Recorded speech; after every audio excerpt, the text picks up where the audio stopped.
Texas, this is the opening serve. We've got J.W. Johnson taking on Christian Alshon. A good old Boca, a little Boca fight right here. This is for Boca King, I think. Yeah, that's right. Both guys from Florida. Strong single players. This is a quarterfinal match? Correct. And so for people who, maybe before we start talking specifically about these two players, for people who might be a little bit newer to singles pickleball, you know, doubles is obviously more common. Can you tell us a little bit about some of the kinds of patterns that we see? What are some similarities in singles pickleball compared to doubles, and what are some important differences? Yeah, I think these players are looking to serve big, return big. I feel like in doubles, kind of there's a little bit of you know, okay, I can just throw my serve in there, but in singles you have to go for your serve, you have to go for your return, and then we're looking for either sharp angles or hard passing shots, as these guys are looking to come up to the kitchen line and add pressure. Got it. So similar to doubles, you still look to come in off the return of serve, right? So you can apply some pressure at the net. Absolutely. But the risk, of course, is that you're just one person out there. Correct. That is your whole court to cover. Right, and so that's why it's so important that the returns of serve really kind of stretch out the server, so it makes it tougher for them to hit that good passing shot. So that's why we'll see those more aggressive returns. As we see, Alshon puts that backhand volley into the net. Oh, yeah. First point for Johnson, 1-0.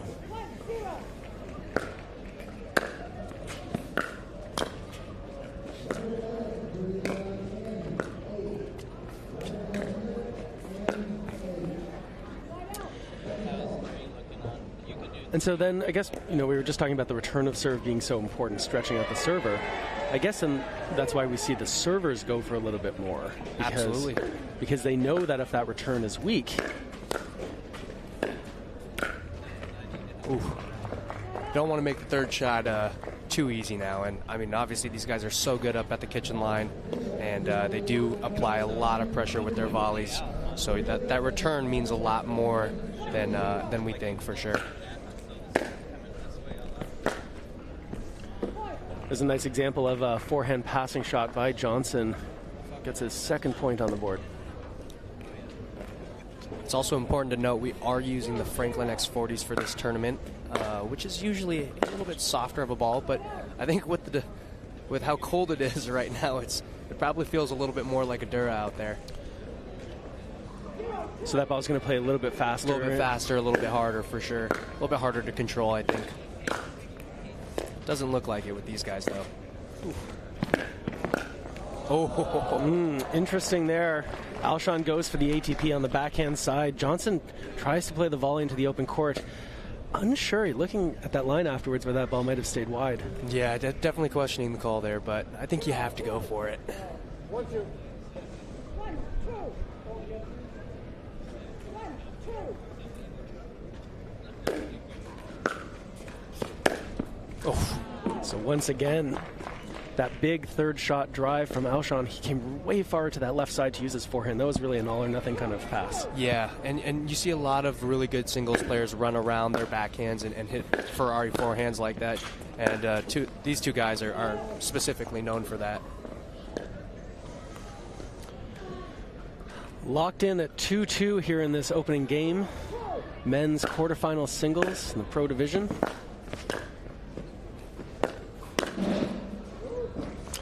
That passing shot not good enough from Johnson. Yeah, as we look at the replay here. Left it just a bit high on the forehand for Alshon. That's night all day.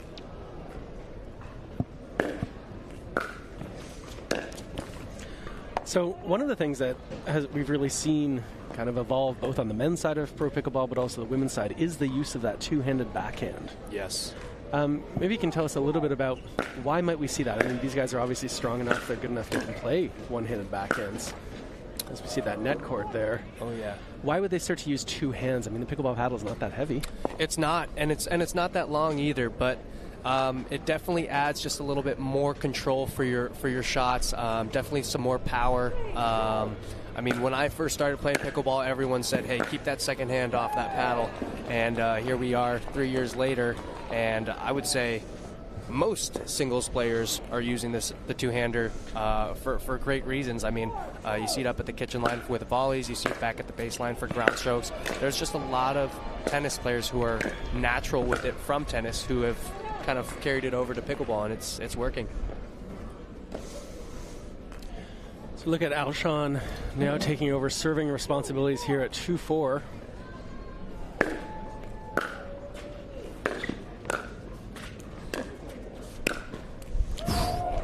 So strong. Both these players on those high backhands, really able to use their wrist to generate speed and put away balls. Yeah.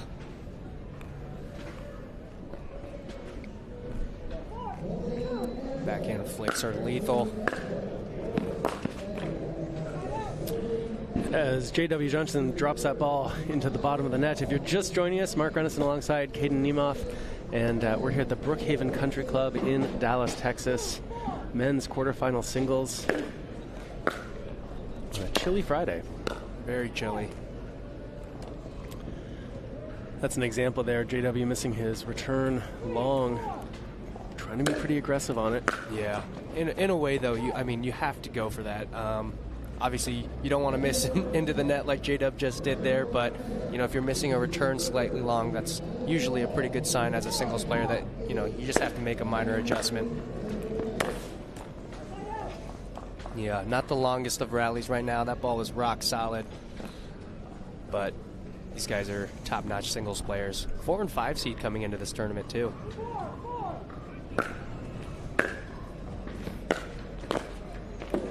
A little bit of mistiming there. A little bit of gusty out there as you see Alshon taking out some frustration, talking to Coach Lee Waters, who's just sitting off to the side.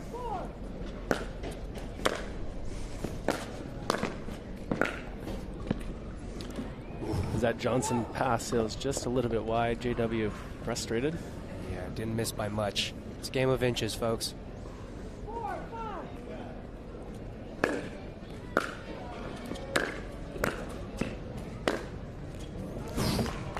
That fifth shot pass, really tough to read. These players are so good. Talk to me a little bit, Caden, about the role that disguise plays, whether we're talking about the singles game or the doubles game. Yeah, no, deception in pickleball goes a long way. If you can make one shot look like the other, it really does make a difference in your game. And right there on that last point, Christian Alshon hit that winning shot on an inside-out forehand, made it look like he was going to go inside in, and obviously once he saw J-Dub lean one way, he went the other. So very, very important stuff to have. So we see another side out there. I guess we can almost talk about sort of two kinds of disguise. One is where it's like I call it sort of passive disguise. Like you're getting ready to hit the ball. I don't know whether you're going left or right. I can't tell one way or the other, right? And that's one kind of disguise. And then the other, so you watch that nice backhand flick by Johnson. The other is a more active kind of disguise where you're sort of faking the person out, right? You make them think, for example, you're going to dink it, but instead you flick it. Right. You make it look like you're going to go left, but you instead go right. So it's like you're actively trying to deceive them. Oh, for sure. A lot of deception in pickleball. Wow. What a volley there by Alshon. Both these players looking to get up close to the net, preferably with their opponent back, and that creates some angle opportunities for them. We saw on that volley. 6-6. Good first game.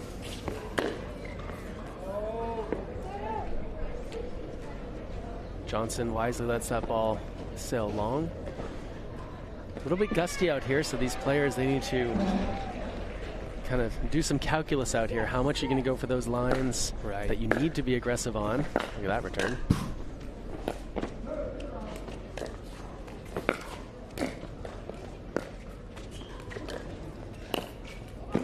Just so good. So I got a question for you here, Caden. Yeah. So we see here in these situations where the players aren't really well set up to hit a pass. Maybe they're a little off balance. Maybe the ball's really low and they're going to have to hit up, and they choose to play a drop instead. Yeah. And we kind of see this, we just saw there like a few dinks in a row, a little cat and mouse game. Right. It's a good put away. If it came down to more and more of this cat and mouse kind of style, right, playing these drops, playing these dinks, moving them around up near the kitchen, do you have a sense, does that benefit one of these players over another?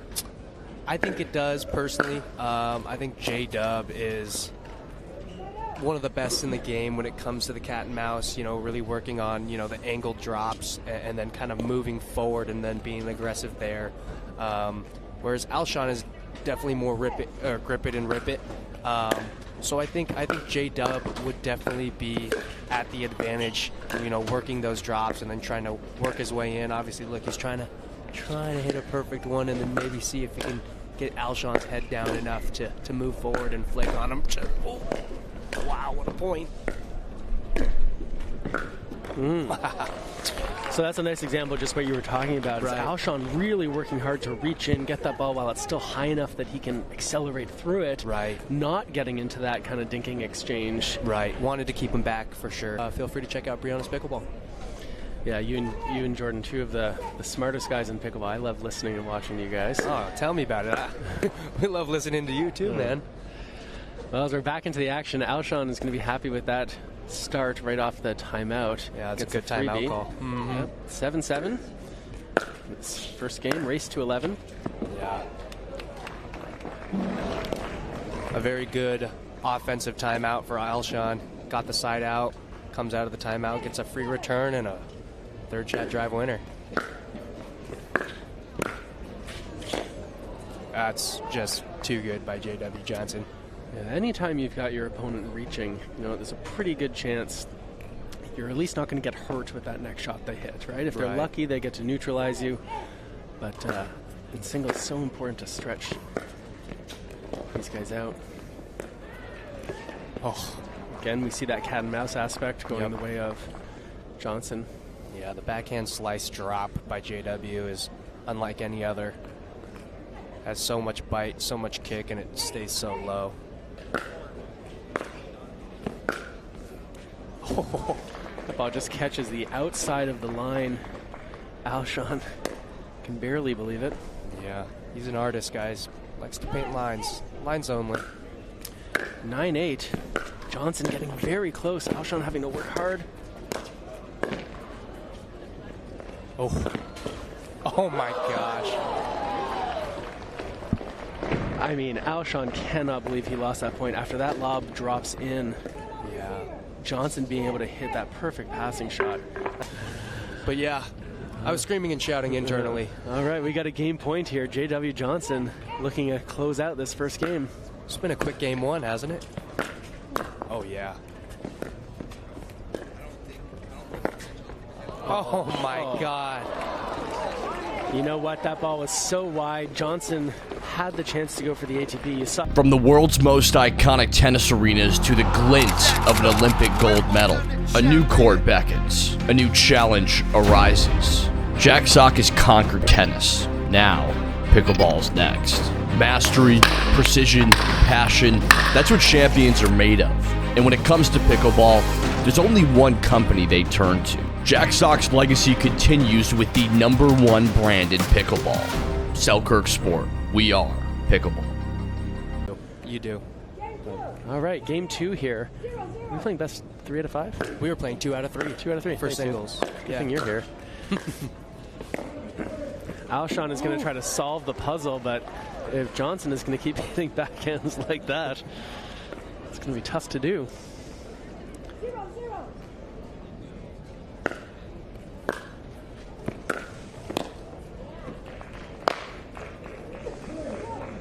I felt that one. Yeah. There's sort of momentum shift here. They were so close in that first game until the very end. Looks like they're going to recall the score. And really those, if you're just joining us now, the last couple points of game number 1, J.W. Johnson came up with big shots that Alshon could barely believe Yeah. he was able to win with, and I sort of feel that momentum has changed. That ball looks like it caught the line.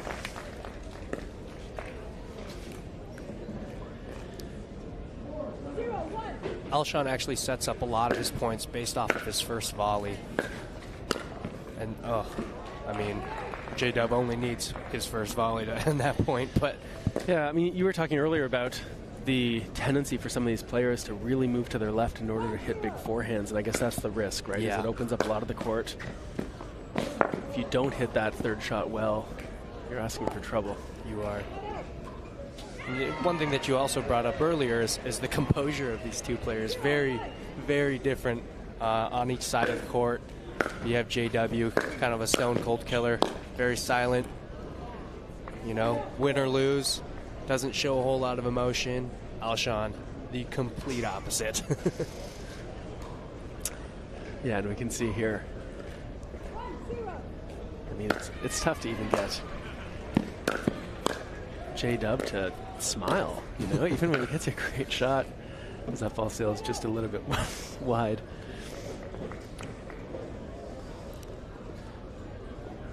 Getting J-Dub to smile is not a hard task for me, but I think when he's playing pickleball, he's just so in the zone.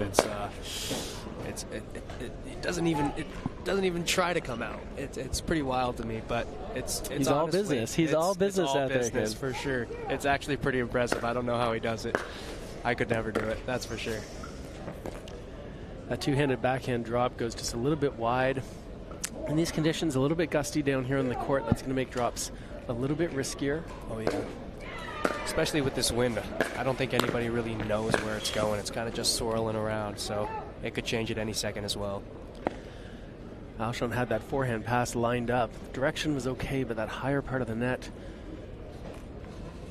blocked that effort.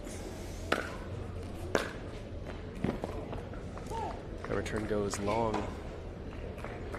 I love the idea of it. Trying to go up his line. Maybe open up the backhand. Ooh. You know, something I like to do, even when we're talking about singles here, is thinking about the viewer at home and what are some things that they can do to maybe improve their own game, even if they're not singles players. And one thing that to me always stands out, and you can see a nice example from both these guys, the ball is just a little bit wide, is watch where the players return serve from. Very often when we see 2.5, 3.0, 3.5, even some of the 4.0 players, they're so close to that baseline when they return the serve. Right. Look how far back these guys are. They're almost, I mean, they're definitely close enough that they could touch the back wall. Right. And maybe you can say something about why is it we see Alshon here, how far back he goes? Why is it important to be so far back when returning serve? Yeah, well, the biggest thing at the end of the day is momentum. So if you can have your momentum moving forward towards the kitchen line after your return, that is always a good sign. And the only way you can fully have your momentum going forward, even if your opponent puts a serve on the baseline, is if you give yourself that room and margin to give yourself the space to hit that ball.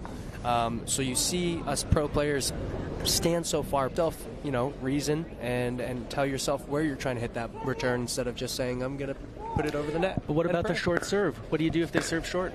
Well, you run forward, folks. You got to move. It's a sport. You run like an athlete. Exactly. Or just run, not like an athlete. Who knows?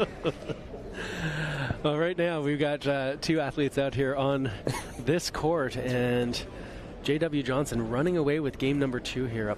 He's up a game in 5-0. So we see those fans in the background. A little chilly out here. Yeah. Alshon, nothing he can do on that. That ball's too low, too much to the side. And you can see that top spin here as we look at the replay. As that ball drops it. Just, I'm going to start calling J-Dub Picasso. I mean, seriously. I mean, he's painted multiple lines out here. It's almost ridiculous. Alshon's going to be happy with that effort, although it's not going to get him a point just yet. He's got to earn one of those. Let's see if he can do it here.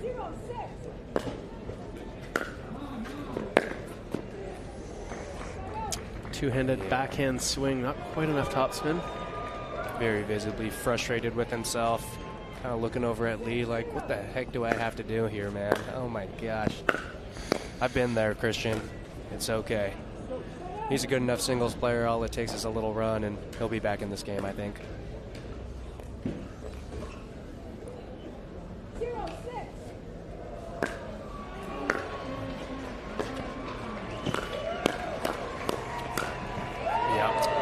Okay, so a new tactic we saw there. Alshon dropping that third on the backhand side, immediately coming in, looking to kind of, we talked before about maybe Johnson's head being down as he's playing that ball, not seeing Alshon crashing the net. Yeah.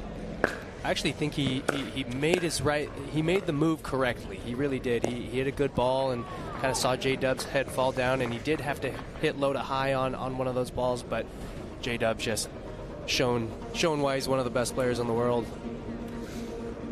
You don't see J-Dub in every singles draw, but when he plays singles, that's never a name you want to see, I'll tell you that much. Ooh.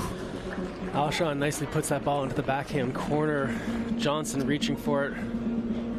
Ref's going to need to grab a new ball here as we see that good, strong backhand flick. And that ball is out of here. And we're going to have a new ball.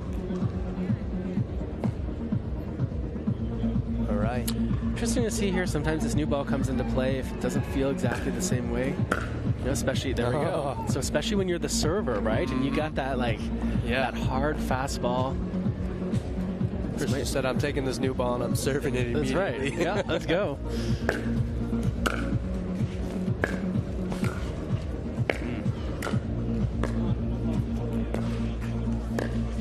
Oh. Right at the body. So, similar you see in other sports like tennis, for example, where when they get the new balls, that really plays to the advantage of the server. They can go big, and that ball's just a little bit faster right off the bat. Absolutely. Christian's liking this ball as well. Oh, well, yeah, spoke a little too soon there, Mark. Yeah. Johnson, once again, showing how important it is to be able to put balls away on the backhand side.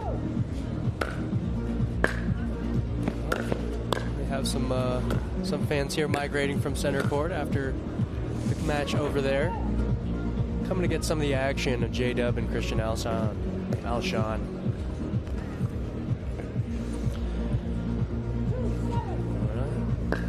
2-7, we're back into the action. Oh. Couple loose points here from Johnson, opening the door just slightly for Alshon. He's going to see if he can make something of it. Yeah, singles is very much a game of runs. And you can be down in a hole 0-7 and find yourself back in 6-7 in a matter of seconds. Oh, boy. Oh. Ball goes just long. One of the things about Johnson is, like, such a calm demeanor out there, but his hands are so fast. Wicked fast. It's not even funny how fast his hands are. Oh. Good return. Good first volley.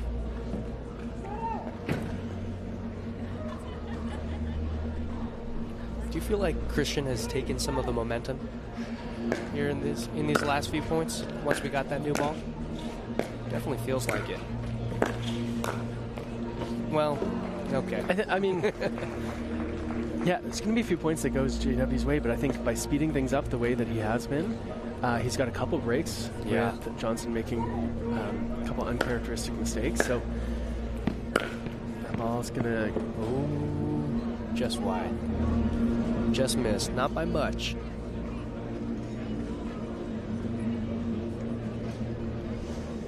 Yeah.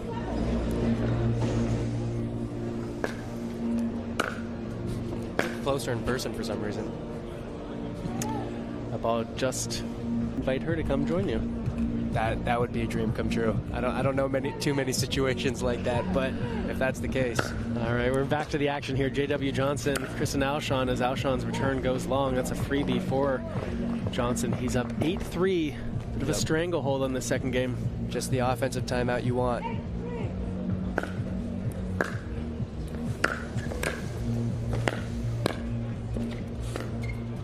Ooh. Johnson, that backhand drop, trying to reset things, get them back on even terms, finds the top of the net. Gotta think Alshon's gonna try to go big in these next couple points. I guess that's the downside of the two-handed backhand. You don't have quite the same reach you do on the one. You do lose a little bit of reach. And actually, believe it or not, Alshon was very much a run around to the forehand type of guy, and actually just in this year has started to develop that two-hand backhand. Has definitely made some money off of it, but giving him some trouble right now. Oh, when it rains, it pours, and for Alshon, he needs an umbrella right now as that ball catches the top of the net. Looked like he was there for it. Yeah, not much you can do. Better to be lucky than good. So again, here's that common pattern. Looking to run around, use that big forehand from the left side. If the pass isn't good enough, you're going to find yourself watching that ball go to the open court. Yeah, when you can smoke a ball down the line, it really is.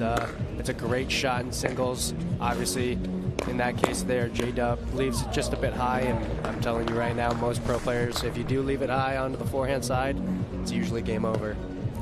So you see Alshon crashing the net there, putting away that forehand-backhand combination.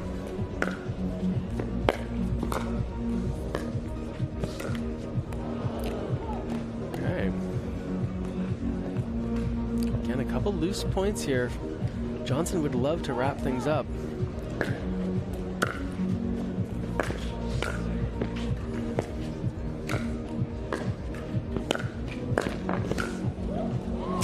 Johnson giving no breathing room to Alshon there. Just too good.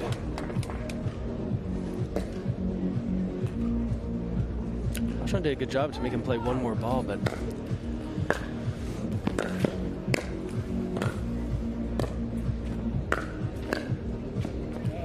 ball sails just wide. We have our first match point of the day. 10-5, J.W. Johnson serving.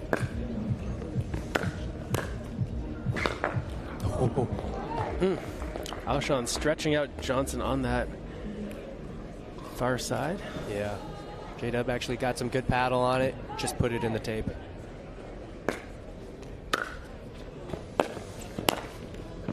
Yeah. There's that combination once again, moving the server out wide, create that opening. Another match point here, Johnson.